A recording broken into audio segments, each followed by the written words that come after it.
ಚಂದ್ರಾಯಪಟ್ಟಣ ನವೋದಯ ಸಂಸ್ಥೆ ಅಂತೂ ಇಂತೂ MLA ಎಲೆಕ್ಷನ್ ಥರ ನಡೆಸ್ಬಿಟ್ರು.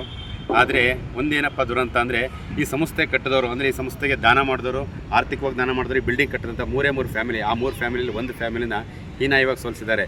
ಈ ಸೋಲು ಏನಾಗಿದೆ ಅಂದರೆ ಚಂದ್ರಾಯಪಟ್ಟಣದ ಈ ನವೋದಯ ಶಿಕ್ಷಣ ಸಂಸ್ಥೆಯಲ್ಲಿರೋಂಥ ಅಷ್ಟು ಜನ ಸದಸ್ಯರು ತಲೆ ತಗ್ಸೋಂಥ ಸಂಗತಿ. ಈ ಸಂಸ್ಥೆನ ಅವರೇ ಕಟ್ಟಲಿಲ್ಲ ಅಂದಿದ್ರೆ, ಅವ್ರ ಸಂಸ್ಥೆ ಕಟ್ಟಿ ಸಾವಿರಾರು ಜನ ವಿದ್ಯಾರ್ಥಿಗಳಿಗೆ ವಿದ್ಯಾಭ್ಯಾಸಕ್ಕೆ ಅವಕಾಶ ಕಲ್ಪಿಸಲಿಲ್ಲ ಅಂದರೆ ನಾವೆಲ್ಲ ಎಲ್ಲಿ ಮೆಂಬರ್ ಆಗ್ತಿದ್ದೋ ಅನ್ನೋದು ಯೋಚನೆ ಮಾಡೋಂಥ ಒಂದು ವಿವೇಕನಾರು ಇರಬೇಕಿತ್ತ ಬೇಡವೋ ಅಂತ ವಿವೇಕ ಕಳ್ಕೊಂಡಿದ್ದಾರೆ. ಯಾವ ರೀತಿ ಓಟ್ ಹಾಕಿದ್ದಾರೆ ಅಂತ ಜನಗಳು ಮಾತಾಡ್ತಾ ಇದ್ದಾರೆ. ಎಷ್ಟೋ ಜನ ಹಣ ಕೊಟ್ಟರು ಅಂತಾರೆ, ಬಿರಿಯಾನಿ ಕೊಟ್ಟರು ಅಂತಾರೆ, ಡಾಬಾಗಳಲ್ಲಿ ಪಾರ್ಟಿ ಮಾಡಿದ್ರು ಅಂತಾರೆ, ಗುಂಡು ತುಂಡು ಪಾರ್ಟಿಗಳು ಮಾಡಿ ಎಲೆಕ್ಷನ್ನ ಮಾಡಿದ್ರು ಅಂತ ಇದ್ದಾರೆ. ಇದು ಸತ್ಯಕ್ಕೆ ಹತ್ತಿರವಾಗಿರ್ಬೋದು, ಆದರೆ ಯಾವುದೇ ರೀತಿ ಪ್ರೂಫ್ ಇಲ್ಲ. ಯಾಕೆಂದರೆ ರಾತ್ರಿ ಹೊತ್ತು ನಡೆಯೋದನ್ನು ಯಾರ ಕೈಗೆ ಸಿಗ್ತಾರೆ. ಆದರೆ ಒಬ್ಬ ಸಂಸ್ಥೆಯ ಸಂಸ್ಥಾಪಕ ಕುಟುಂಬನ ಸೋಲಿಸಿದಾರಲ್ಲ, ಇದರಂಥ ದುರಂತ ಮತ್ತೊಂದಿಲ್ಲ. ಯಾವುದೇ ಒಂದು ಸಂಸ್ಥೆ ಕಟ್ಟಬೇಕಾದ್ರೆ ಅದ್ರ ಶ್ರಮ ಎಷ್ಟಿರುತ್ತೆ. ಅವತ್ತಿನ ಕಾಲದಿಂದ ಇವತ್ತಿನ ತನಕ ಆ ಸಂಸ್ಥೆ 3 ಜನ ಕುಟುಂಬರಿಗೆ ನಾಮಿನಿ ಮಾಡಿ, ಆ 3 ಜನ ಕುಟುಂಬಕ್ಕೆ ಎಲೆಕ್ಷನ್ ಮಾಡಬೇಡಿ, ಅವಿರೋಧವಾಗಿ ಆಯ್ಕೆ ಮಾಡಿ ಅಂತ ಸಾವಿರಾರು ಜನ ಹೇಳ್ತಾರೆ. ಆದರೆ ಇವರು ಎಲೆಕ್ಷನ್ ಮಾಡ್ಕೊಂಡು ಇವರ ಸ್ವಾರ್ಥಕ್ಕೋಸ್ಕರ ಆ ಸಂಸ್ಥೆಗೆ ಸಂಸ್ಥಾಪಕರಿಗೆ ನೀವು ಮಸಿ ಬೆಳೆದಿದ್ರಿ. ಇದು ಮುಂದೆ ಈ ರೀತಿ ಮಸಿ ಬೆಳೆಯುವಂಥ ಕೆಲಸಗಳನ್ನ ಯಾರೂ ಮಾಡಬೇಡಿ. ನೀವು ಯಾರ್ಯಾರು ಮೆಂಬರ್ಶಿಪ್ ತಗೊಂಡಿದ್ರಿ, ನಿಮಗೆ ಕೊಡುಗೆ ಯಾರು ಗೊತ್ತೇನ್ರಿ? ಆ 3 ಜನ ಕುಟುಂಬ.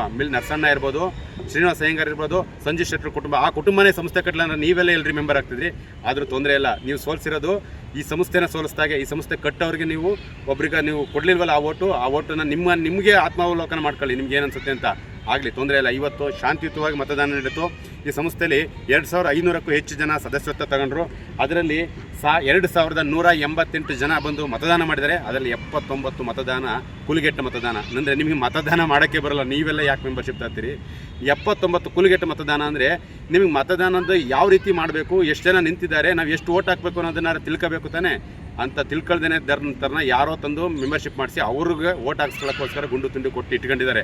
ಇಂಥವ್ರನ್ನೆಲ್ಲ ಡಿಸ್ಕ್ವಾಲಿಫೈಡ್ ಮಾಡಬೇಕು. ಯಾರು ಓಟ್ ಹಾಕೋಕ್ಕೆ ಬರುತ್ತೆ, ಯಾರು ಶಿಕ್ಷಣವಂತರಿದ್ದಾರೆ, ಯಾರಿಗೆ ಒಂದು ಪರಿಜ್ಞಾನ ಇರುತ್ತೆ ಸಂಸ್ಥೆ ಬಗ್ಗೆ, ಅಂಥವ್ರನ್ನ ಓಟ್ ಹಾಕೋನ್ನ ಮಾಡಿ. ಮುಂದೆ ದಯವಿಟ್ಟು ಇಂಥ ಸಂಸ್ಥೆಗೆ ಉತ್ತಮರನ್ನು ಆಯ್ಕೆ ಮಾಡಿದ್ರೆ 13 ಜನ ನಿರ್ದೇಶಕರಾಗಿದ್ದೀರಿ. ಇನ್ನು ಮುಂದೆ ಇದು ಎಲೆಕ್ಷನ್ ನಡೆದಿದ್ದು ಅಷ್ಟೇ ಮುಗಿಲಿಲ್ಲ, ಇನ್ನು ಮುಂದಕ್ಕೆ ನಡೆಯೋದು ತುಂಬ ಮಹತ್ತರವಾದ ಕೆಲಸ. ಯಾಕೆ ಸಂಸ್ಥೆಗೆ ಒಬ್ಬರು ಅಧ್ಯಕ್ಷರಾಗಬೇಕು, ಕಾರ್ಯದರ್ಶಿಗಳಾಗಬೇಕು, ಖಜಾಂಚಿಗಳಾಗಬೇಕು.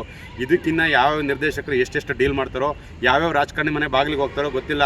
ನಿಮ್ಮನ್ನು ಆಯ್ಕೆ ಮಾಡಿದಾರಲ್ಲ ಆ ಸದಸ್ಯರುಗಳನ್ನ ಕೇಳಿ, ನೀವು ಒಕ್ಕೂರಿನಿಂದ ಎಲ್ಲರೂ ಅಣ್ಣ ತಮ್ಮ ರೀತಿ ನೀವು ಒಂದು ಕಮಿಟಿ ಮಾಡ್ಕೊಳ್ಳಿ. ಅಧ್ಯಕ್ಷರನ್ನ ಆಯ್ಕೆ ಮಾಡೋದಾಗಲಿ, ಕಾರ್ಯದರ್ಶಿನ ಆಯ್ಕೆ ಮಾಡೋದಾಗಲಿ, ನೀವು ಮತ್ತೆ ಅಲ್ಲಿ ಕುದುರೆ ವ್ಯಾಪಾರಗಳು ಮಾಡ್ಕೊಂಡು ಮತ್ತೆ ನೀವು ಅಲ್ಲಿ ದುಡ್ಡು ಹಾಕ್ಕೊಂಡು ಈ ಸಂಸ್ಥೆ ಹಾಳು ಮಾಡೋಂಥ ಕೆಲಸ ಮಾಡಬೇಡಿ ಅಂತ ನಾನು ಈ ಮೂಲಕ ತಮ್ಮಲ್ಲಿ ಮನವಿ ಮಾಡ್ತೇನೆ.